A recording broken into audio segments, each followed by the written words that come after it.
السلام عليكم ورحمة الله وبركاته. وردفتوتا حليمة يوتيوب channel جلت أرقمتن عشان عركفوني أرموتي قالي باقجراتن بكم جرتن التنجاح رحمن ربي كدومان كمني اسم برهاجراتو أرموتي قالي نفسرات عمل وروني يوتيوب channel كي سبسكرايب لايك وتنججبستن قالتهما قالني كيسان قد دچا ناتو وروني هارمتتنيت اللي asuma YouTube channel kanatti dabalamati asuma jajjabeessa isiniin jedha.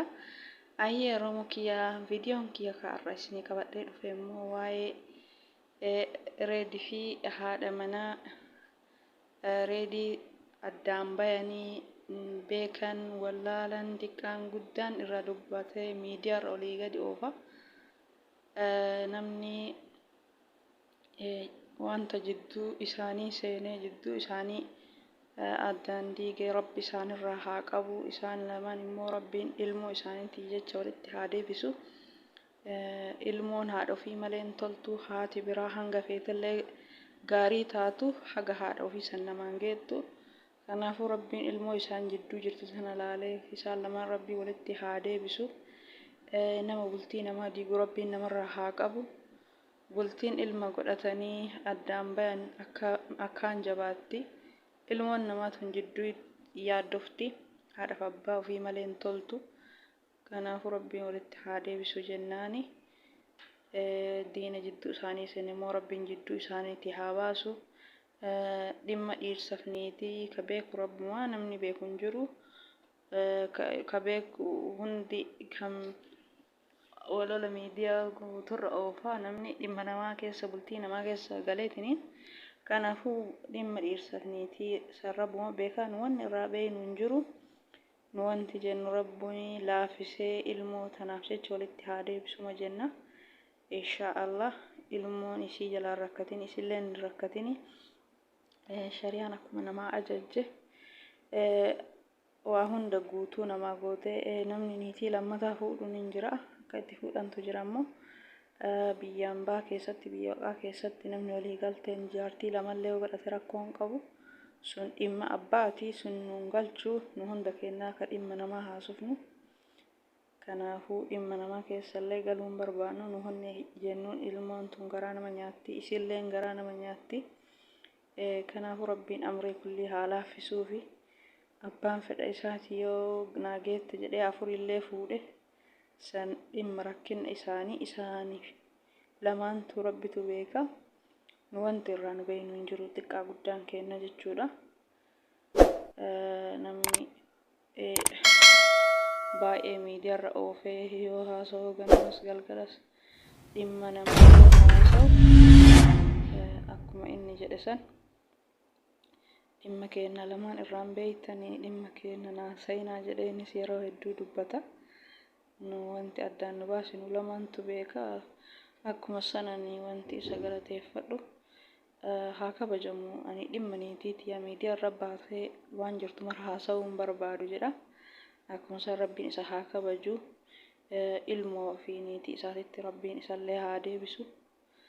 Wanta isaaniin mallee wanta isaan fakkaanne namni yoo fuudhallee akkuma san dubartiin arsii guuttee jirti.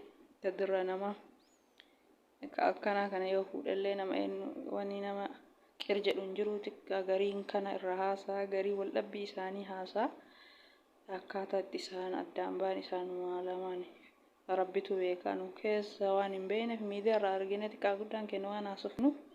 Kanaafuu du'aayima godhuufi malee dhimma namaa keessa galanii kaayoo namaa xiqqaa guddaan irraa haasa'uu waan hin barbaachisne rabbiin laafisee inshaallah walitti haa deebisu. Ilmoon namaa tun nama jalaa miidhamti. Abbaafaati yoo gargar bayan namni miidhamu isaa gaafi ijoon ani kaasuu barbaadu wanta ani ijoo irraa dubbachuu barbaadu hin ariitee maaf ari'attee haadha ilmoo maaf ari'attee gara baay'ata nama rakkifti. Jara keenya ilmoo jechuun isin as baatee naana ari'attee jettee jirti tokkoffaa hin jennu. Lammaffaa immoo wallaahi wabillahi ana haadha ilmoo hin ari'an narraa abbaa jedheeni hin baafu deem jedheeni hin deemu.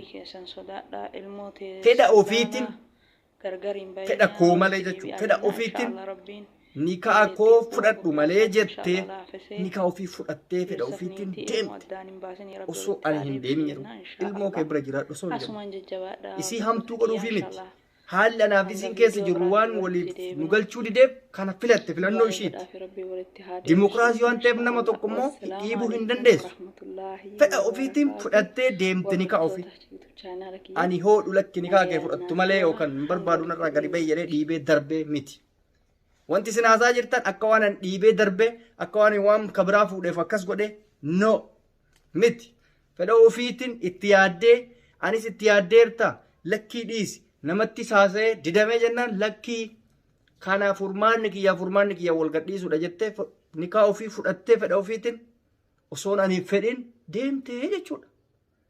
Duuba nama nikaa kiyya naa kennitu malee naan jedhe siin jedhe akkamitti dhorkatta. Gizee takka gizee lama rakkoo hin qabu gizee 100 jedhamee hanga dirqamaatti ta'ame wantichi dirqama yoo naan kennin asii gadi hin baatu waan jedhamutti fudhattee deemte. Duuba wanni nama waccisiisuuf maaltu jirare? Kanan beektan isin hin beektan akka waan namni biyya dhiitanii ol baasanii miti biyyi kun biyya